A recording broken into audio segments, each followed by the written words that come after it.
is there a way that women and men for that matter should be after 50? Who Right. defines that? What does it really matter?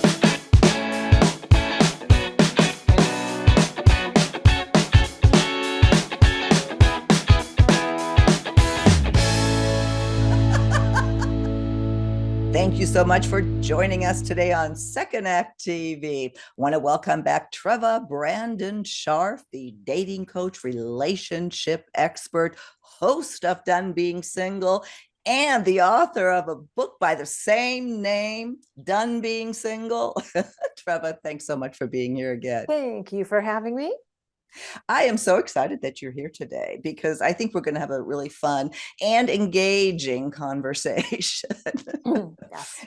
You recently posted a blog, I'll link to it, about The Bachelor, the golden opportunity. Everybody's talking about The Bachelor.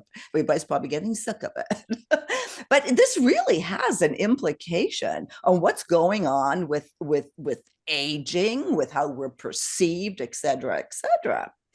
And there's entities, including the New York Times, that just did a hack job on this series. So what I want to talk about is, what is being criticized, for what reasons, and how we feel about it, because you and I do have some differences there. How's that sound? Yeah. Okay. Let's start there. Okay. Let's start with why I loved it. You want to start with why I loved it?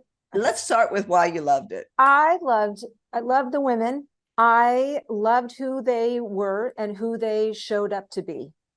I loved their personalities. I loved their energy.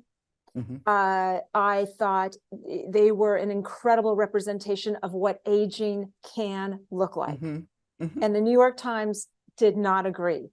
No, they thought it was shameful that they looked so good, and they looked, younger than their ages. I was really surprised when I first saw your article and you said, "Oh, I love it. No matter what anybody says," I think, "Oh my God, Trevor can't be that far off from me."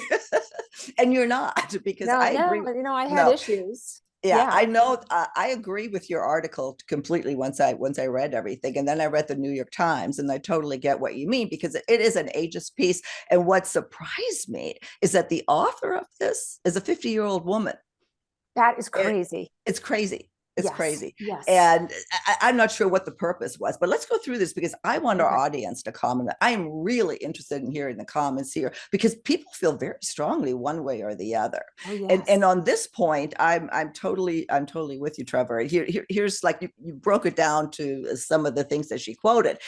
As it started, the contestants, as they came out, of the limousine, the word she used here, that one by one, near the start of the first episode, making grand entrances with their mermaid hair, Pilates abs, and buns of steel. What did it say? Snatched cheekbones and pneumatic looking lips. I don't even quite know. Oh my God. Big lips. Big lips. Yeah, big, yeah. And then Gary said, "Oh my gosh, women over 50, they're not what they used to be." No, they're not. These women are not your grandmother's, what's the old Buick commercial? Not your father's generation of Buick. Yeah. They're not your grandmother's generation of grandmothers. And I loved it. I loved that. She was making the case that as we age, well, shouldn't, bring our wisdom to the table and let all this outer stuff go. I'm not sure, what that's anybody's business, what somebody else does. Yeah, it's personal. It's none of anybody's business. If you want to get a little nip or tuck or peel or Botox or, God bless. You should, if it makes you feel good. And yes, I do things, not many, but come on. Yeah. I dye my hair. Okay. For starters. And I don't do much, but who cares? So, I'm 60 years old, and should I go gray? am I doing a disservice to my gender and to women in my age group, my peers, my cohort, because I dye my hair? I mean, that's kind of what the author was saying. Yeah, exactly. She says here that that the show celebrates older people, but only if they fit a very narrow image of youthful sexiness. No, I get what she's saying. First of all, let's all remember it's television. And by the way, these women look the way they look. I'm sure maybe they glammed up a little bit for the show, but something tells me that these are what they look like. And why can't they look like that? And where is it written that women of a certain age have to look a certain age? My issue with the article was that there's nothing stopping anybody from looking fabulous and hot and sexy. Right. And yes. She says here that this the show is sold as a showcase of how fabulous and free growing old can be, and how it's never too late to find love. It actually negates aging and erases lateness. I had an issue with that. Just anytime you're going to make fun of people who are late to the game or use the word lateness as that's very charged for me. Being, I wrote a book about being a late bloomer. I am a late bloomer, and you know what? People are late, and sometimes they don't get it together till later in life. And this guy, okay, say what you will about Jerry. We're going to get there. Gary with the G. Gary, he looked pretty damn good too. And he's 72. I don't, he may be a jerk, but he's a good looking jerk. Well, the biggest thing that surprised me on this article is that one is written by a woman who's, she's getting up there, and that the only thing that she focused on is the women and what they look like and what they should look like. Okay, there's so many other things to criticize about the show, which we're going to get to, but that in and of itself is just that's sexist and ageist towards women. Totally. I want to hear our viewers' comments in this. I'll obviously link to the article so you have a chance to read it for yourself. But that's what spawned, certainly what you wrote. It spawned our discussion today, because at first I thought it was going to be a different article, and then when I read it, I realized what you meant, and I'm full on board with what you pointed out about aging and ageism, and it is all over there. And when I say that this could have, there's so much critique right now with The Bachelor, what's going on. Well, what's come out since? What's come out? Well, and what went on is the stuff that's coming out now, I had my opinion before all this is coming out. And full disclosure, the whole concept, I just don't get it. I never watched The Bachelor. I can't even watch the commercials. I watch this like you because well, this is our space. I mean, we have to. It's almost a requirement for our job. It's our space. Yes. right now. No, I told people I had to watch it for work, for business. Yes. Well, can't you record it? No, I can't. I have to watch it live. It's very important. I need to stay on top of these things. I know. That's so funny. Paul even said one night, goes, "Hey, it's Thursday. Isn't The Bachelor on? Don't you need to watch this for work?" I mean, the men are getting, he said that. The men are getting drawn. It's entertainment. It's TV. I totally get that. But I do not like the message that is sent. And here's what I don't like.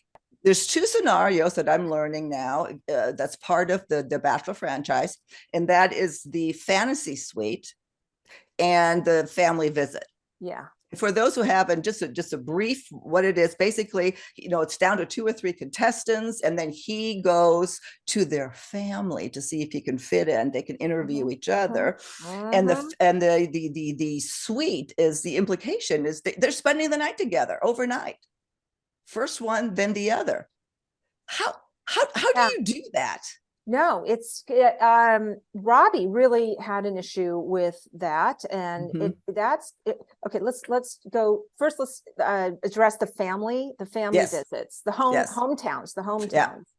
Yeah.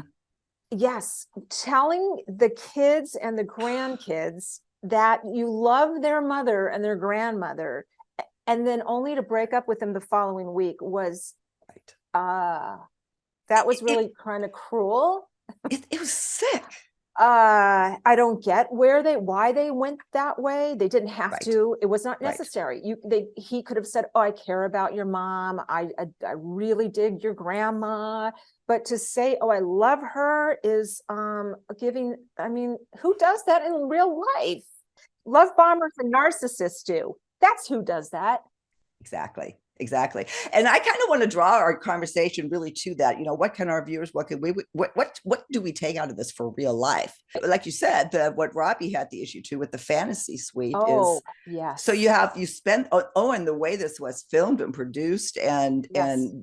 what he was saying to them, Yes. full well knowing is going to sleep with another one the next night. Yeah, that was Or the- too much. It kind of cheapened the whole thing. It made it very well. The whole playing fast and loose with "I love yous," just throwing yeah, around the "I love right. yous" was just very disingenuous to me. Mhm. And here's another message. There's another article that came out, and it was so funny. It says that Gary has more red flags than a used car lot. And Yeah, it's right. true. The first red flag, which right when the show opened, it just is like, oh my God, I'm not gonna be able to watch this. They start with, they introduced him as a widower, and the first thing he does, talks about his wife and starts crying. It had been, I don't know how many years since 2 years or something. I can't 6 years. remember. It said 6 years Oh, since she right. passed. And Okay. then, yeah, so it was implied that, is that enough? Sure. I mean, who are we to say what's too fast, what's not too Right, fast? right. Of course you're going to grieve your spouse and whatever. And of course it's difficult. That's why it's so important to heal first. And that's why I thought to Yes. open up with that, to imply that this is what it was just wrong. I'm sorry. Yeah, And I yeah. know it's television. I know that tears, every time somebody cries, especially Yeah. on, that's like the cameras zoom in. That's the money Right. shot. Oh, yeah. And that to me is expletive. And, Yes, yes. I just don't like that. I'm sorry. Yes. I just don't like that. Hey, I say it in my book. There's a story I tell about a guy that I was dating, and I think the first time we started to get kind of like physical and some clothes Mm-hmm. came off, he started to cry. Mm-hmm. And then, I mean, it was awful. Poor guy was like half naked. I was half naked, and he started to cry. And I'm thinking, what are you crying about? This is like the greatest day of your life. No, it was too much. It was bringing back some stuff, and Mm-hmm. and I Yeah. felt awful. And it stuck with me. We have a whole playlist on starting over after the loss of a spouse. Believe me, I'm not belittling this. Yeah, I think yeah, this was exploited, and I think it was, I don't think they should have started with a widow or divorce. I mean, yeah. let's not bring more difficulty. Maybe that's what they did. They wanted more emotion, and again, Yes. they exploited it. They Yeah, exploited it, ratchet and it I up. The don't more the better. like They it. want drama. They want villains. They Yeah, want sadness. They want. I mean, right. the short, the little interchange between, I think her name is Kathy and Teresa. When Kathy, zip it. I don't want to hear it. Yes. Zip it. La la la la. I don't want to hear about your fabulous date. Well, I wouldn't either. That's the whole thing. Right, right. Like the Yeah. women are being interviewed. Oh, it's such a great time. I can't believe he's going out with somebody. I couldn't imagine that. I think to me, the whole thing is demeaning. I totally get that's me. Do other people feel like that out there? I'm sure that you do, and other people don't. And that's okay. That's why we're having this conversation. And the final thing I want to talk about is Gary himself. The implication that this is like the man to seek, the man, to me, one, I would never be attracted to a man like that, but the overflowing vulnerability, he was touchy Yeah. beyond, ugh. I mean, there was just something about him that wasn't right. There was something that was too good to be true. Yeah. And it Yeah. is. And that's the other takeaways. Like, if it's too good to be true, it usually is. I don't know what goes into the casting of these shows. I have to think they vet as best they can. I'm in his case, that the fact that he had a whole sort of secret relationship before the show that he Right. kind of failed to mention is hard for me to believe that the producers and the casting directors didn't know about that. But the kissy, the PDA, all that, again, we will never know what goes Mm-hmm. into what they whisper into Right. everybody's ear. kissing everybody on the Ferris wheel, Mhm. kissing Yeah, he was always kissing and crying. That's what he was kissing, doing. kissing and crying, and you wanted to believe that the guy had a heart, because this is why he's crying, because he knows he's going to have to break up with or dump or eliminate women, and you felt like, oh my God, this is really weighing heavily on his heart. He's taking this pretty seriously, having to dump all these women. Well, then don't say I love you. That's what it comes down to. Absolutely. That is what was so unnecessary. And had they not done that, tell 3 women that he literally made them believe that he loves them. Yeah. That was completely unnecessary, and it was cruel. It kind of was cruel, and it was too bad, because it left a bad taste in your mouth about him, because you want to believe this is such a wholesome guy from Indiana. Yeah. Right, a widower, and good, nice guy, decent, respectful, and then he's just throwing around "I love you," and you just you can't do that, I guess. Right. I mean, for me, the takeaway is, if we say that in real life, if a guy comes on to you like that, if it's always just so strong and so over the top, we call love bombing, it's a huge red flag. And it was with him, and I thought that from the beginning, and apparently I was right. Because all kinds of stuff is coming out about him now, that he's just a liar, basically. Yeah.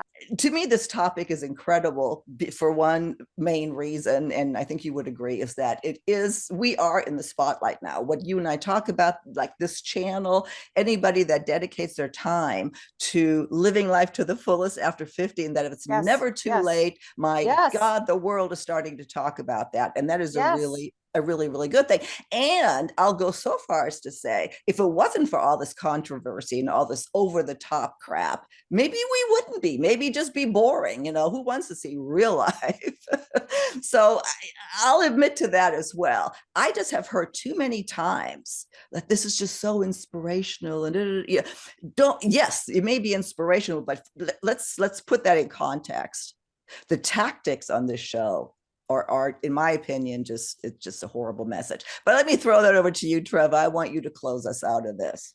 The thing that, again, I liked about it was what you said, that I thought it was a very positive portrayal of what aging can look like. There's there's no one saying you can't look fabulous and take good care of yourself and exercise and stay healthy. And the description of how the writer of the Times article said how the way she described these women with pneumatic lips, and I mean, she just went right to like the far extreme of description. No, they weren't like that. Anybody who saw the show saw that these were some very well kept women. And so what if they had some work? And again, I just don't think anybody should be shamed. Yeah, especially we shouldn't do it to each other. Women, this is another example of women doing it. Oh yeah. And you'd be sort of shocked that the writer had some people agreeing with her in the comments section. The comments section was awesome. As we know, Second Act TV comment section, the best in the business. Read the comments. If you read my blog, read the New York Times article, and look at the comments, because you know what? There are a lot of people that agree with the writer, that shame on these women. Right. You should not look like that. You should be on your rocking chair, on your front porch, knitting. She's basically saying that. Yeah, it's over for you, right? It's over for you. It's over. You had your day. Knock it off, people. Yeah. Don't try to push it. Leave something worthwhile in this world. I totally agree. Well, we could talk about this forever and ever and ever, Treva. What I'm going to do is link to, obviously, your article. I'll link to the New York Times, which you did in your article. And then there's all kinds of other links that if you want to go down the rabbit hole like I did, it's pretty interesting. But I want to hear the comments about, do you think this is ageist? What is this sending? How, is there a way that women, and men for that matter, should be after 50? Who defines that? What does it really matter? So Treva, again, thank you for your time. Thank you for your wisdom and being beautiful. I hope I don't get in trouble by the New York Times writer article. I know. Well, she needs to read She's that book. lighten up. Yeah, read my book. Yeah, review Yeah. that. That's something worthwhile. Trevor, thank you. I cannot wait for our next talk on Second Act TV. Thank you.